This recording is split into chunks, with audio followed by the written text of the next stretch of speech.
Es el libro 272, el día 38 de la Biblia. En el capítulo 1 de Mateo vemos la genealogía de Jesucristo. Se escriben los nombres de sus ascendientes por parte de José, su padre terrenal.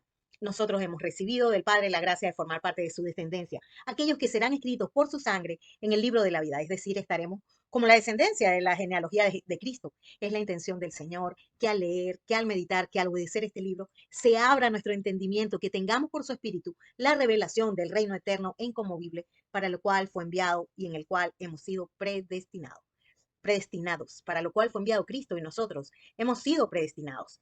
Que veamos en las páginas de Mateo al Mesías de Dios, el cumplimiento de las profecías, para que sea también engendrada en nosotros la palabra, así como Cristo fue engendrado en María, y seamos capaces de cumplir las escrituras. Tengamos gratitud y servamos al Señor con temor y temblor.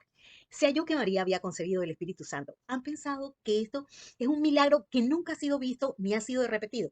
Nosotros hemos perdido realmente nuestra capacidad de asombro, el gozo, la exaltación al Padre por semejante portento. El Rey de Reyes se hizo hombre, fue engendrado en el vientre de una mujer, se humilló hasta lo sumo. Gracias por ese milagro, gracias al Señor. Y gracias a este milagro nosotros podemos nacer de nuevo en el Espíritu y convertirnos en nuevas criaturas, creadas en Cristo Jesús para buenas obras, las cuales Dios preparó de antemano para que anduviésemos en ellas. También observemos el hecho que María se expuso socialmente, se expuso a ser juzgada, a ser criticada, maltratada y aún pudo haber sido apedreada por criar en su vientre al autor de la vida. Ese mismo reto tenemos nosotros hoy, para preservar con obediencia el cumplimiento de la palabra de Dios y su genealogía. No temas recibir lo que es engendrado del Espíritu Santo. Humanamente la acción de José, que quería dejar a María, era lógica, era entendible psicológicamente, él se estaba autoprotegiendo, totalmente válido. Sin embargo, el Señor le pidió que no dejara a María.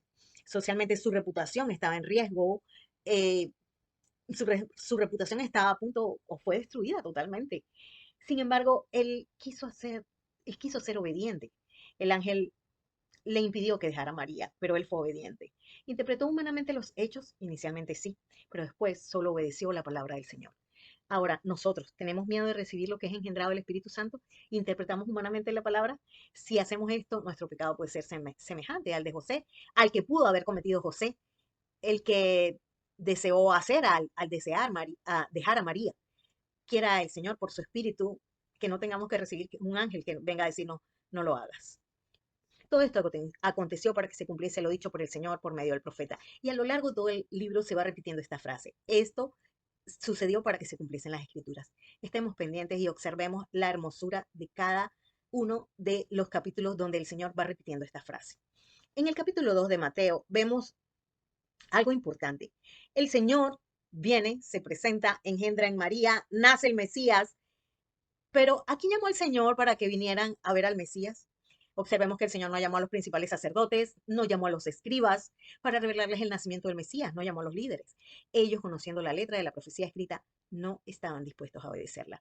Por eso el Señor llamó a unos magos totalmente desconocidos, desconocidos para el pueblo de Dios, y llamó a José y a María, unos humildes desconocidos que sí estaban dispuestos a obedecer la palabra. También observemos que Herodes se turbó y que toda Jerusalén se turbó con él. Todos los principales sacerdotes y los escribas del pueblo los llamó Herodes para preguntarles dónde había de nacer el Cristo. Él indagó en forma secreta ante los magos con diligencia el tiempo de la aparición de la estrella, pero él no deseaba reconocer ni adorar en espíritu y en verdad al Mesías. En realidad lo hizo por envidia, lo hizo para preservar su poder humano. Su acción fue absolutamente monstruosa. Mandó a matar a todas las criaturas menores de 2 años, inocentes, para preservar su poder. Sabe el Señor librar de tentación a los piadosos y reservar a los injustos para ser castigados en el día del juicio. Observemos también, una vez más, la obediencia de José, cuando el Señor le dice que se vaya a Egipto y José lo hace.